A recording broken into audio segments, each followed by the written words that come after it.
Derek Shelton. Did you hear the news that the Pirates just fired their manager, Derek Shelton? Just happened. Just happened. This is ridiculous. But yes, I saw it. Yeah, so the Pirates started off 12-26 to start the year, and nobody thought that they would be any better because, quite frankly, they did absolutely nothing this offseason.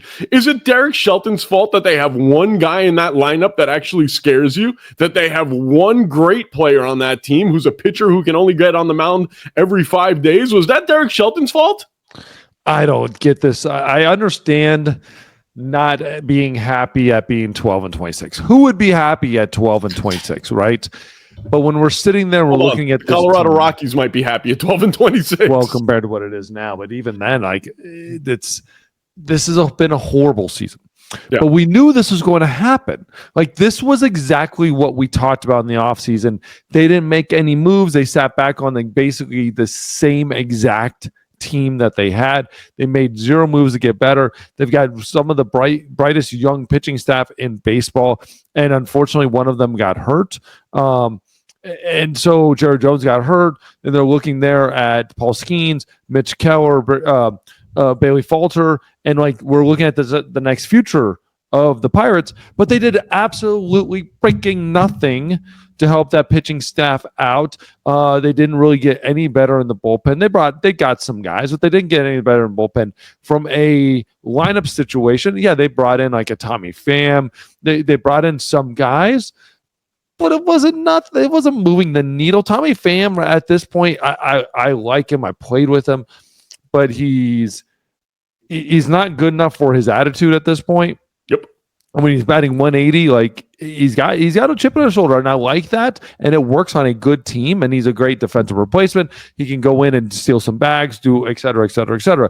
But when you're sitting at a lineup and you got Brian Reynolds, who is struggling, and then you got Andrew McCutchen, and that's it. And Joey Bart was your huge, trade last year, and your O'Neal Cruz is the next future, but he's not progressing the way we all expected him to or want him to do. He's not becoming O'Neal. He's not becoming De La Cruz. He's staying as O'Neal Cruz.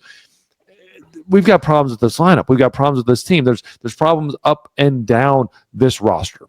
Yeah, I mean, and let's go through it. If you were a starting pitcher, or I mean, even a relief pitcher, and I go to you, okay, David, you're going to have to pitch around.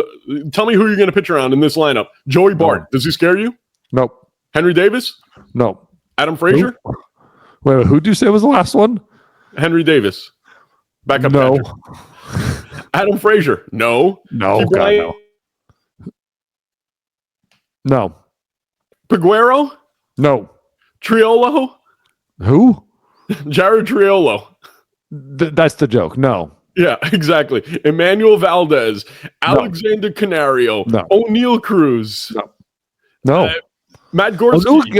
O'Neal Cruz can hurt you. Yes. So in certain situations, O'Neal Cruz, yes, because he can't hit the ball very hard. It's just when is he going to do it? He can steal bases. He's going to have, by the way, a lot of stolen bases this year. He's already has 15. Matt Gorski. Who? All right, Andrew McCutchen. Yeah, 10 years ago he scared you. 10 years ago. Now he's a hitter, and he can still put together professional at bats. But again, Andrew McCutchen is a great addition as a veteran to a lineup. Yeah, he would have been perfect for a team like Baltimore to go over there and help some of those young stars that have a lot of talent. But this lineup too, they're no longer young at this point. So O'Neal Cruz 2 years in, but Brian Reynolds has 5 years in, and we know he's a good hitter. You just got to figure it out. Obviously, McCutchen's got 15, but Joey Bart's got 3 full years. Hayes is 4 years. Frazier's 8 years. Tommy Pham over 9 years. This isn't like a lineup. It's not Baltimore where you're dealing with a whole bunch of really young players, or even Colorado or the Athletics where you're dealing with a bunch of young players. Yeah. This is an older lineup with a couple young guys sprinkled in and young guys on the bench. But it's not a lineup. No one. At the end of the day, I'm going through this lineup and I'm pitching to everybody, except for in a big situation. I'm going to be careful of Cruz, and Cutchen will get a hit in big situations, and that's it. Yeah, and like we said, Tommy Pham can do some things once in a while. Brian Reynolds hasn't done anything. I mean, you're more afraid of Tommy Pham if you're a fan in the park. If I'm in the outfield near Tommy Pham and a ball's coming at me, I'm more afraid of him like retaliation than I am of him pitching. And again, that's tough with this lineup. That's tough what we say, but at the end of the day, it's true. And none of these things were addressed in the offseason. They didn't go out there. They didn't spend money. They didn't even like bring their guys like Paul Skeens in 3 years, 4 years is going to be just bringing in boatloads of money or trade value. So they didn't sign him to a big time long-term deal before he got to the big leagues, which they should have. And so now you're going to look at in 4 years and I'm going to have Paul Skeens. No. And that's why if you remember last year and everybody said, "Oh, you're crazy."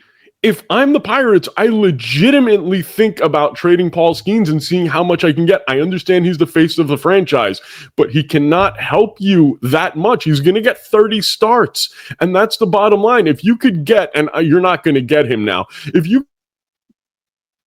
not going to get, no question about it, but if you could get Jackson Holliday and Kobe Mayo and maybe an everyday player, that's the kind of move you do. That's what winning teams do. Yes. And so when we're looking at this and we start breaking down the numbers from an offensive standpoint, they're basically second to worst in Major League Baseball, and they're sandwiched between the Rockies and the White Sox. So no really shocker there. From a pitching standpoint, they're a little bit better. They're 22nd worst in baseball. So they got some better there compared to their hitting side, but we knew the hitting side was going to be horrible going into it. It has stayed horrible. Their bullpen is middle of the road in the National League, if not middle of the road to back end of the National League, sitting there with a 4.26 right now in this season. And so there's really not a whole lot of good things going on in this team and really anywhere besides that rotation. David Bednar, who was their best closer a couple of years ago, really, really good in the league a couple of years ago, has had a bad season last year, has not been good this year. Again, has kind of continued bad stuff. They've got some guys doing okay in the bullpen, but okay. And still not even great, and that's the thing about it. Their best guy right now is Dennis Santana, and that's really it. It's ugly. It's an ugly team, and why they didn't fire Sherrington, I don't understand. That's the guy who should have gotten fired. And look, I'm not looking for anybody to lose their job, except for a couple of guys. Mike Elias, the GM of the Baltimore Orioles, deserves to be fired. But those two guys, I mean, we've been saying it for weeks and weeks and weeks. I completely disagree with you. Mike Elias needs to be fired. Mike Elias needs a giant slap in the face because none of these prospects would be there if it wasn't for Mike Elias and what he did in that organization to change it. So none of those things would be there. They just need a giant slap in the face and say, wake up, do something. Well, he needs a co-GM then. Because that's why they're even in this position is because of him. Right. Then they need a co-GM. Let him be the GM of acquiring young talent and then get someone who can actually get major league talent. Develop, and then Dombrowski on the big league level to trade. Yes, exactly. But Shelty, at the end of the day, the conversation here is about Derek Shelton. Derek Shelton does not deserve to be fired. At the same time, he's a dead duck for a couple of years. So that's the hard part is what do you say here? Now, I think the best thing is going to happen to Derek Shelton is getting fired because he's going to go out and get an opportunity somewhere else. He's going to be a bench coach tomorrow. Or if he wants to, he'll have any opportunity he wants to go to. And he's going to be one of the most sought after coaches in the coaching ranks this offseason. It depends on what he wants to do and what opens up when it opens up. If I am the White Sox, I'm looking right at him. I'm screaming at him. If I'm the Rockies, I might be screaming at him. If I'm a lot of other teams, the Rangers, what they're figuring out with Bochy at some point, right? Yeah. That's going to happen at some point. If I'm a lot of teams, I'm looking right at Derek Shelton saying, I need you here at the very least right now as a consultant, as a bench coach. He will have a job very soon, and it will probably come with a playoff opportunity from a team. Yep, there you go.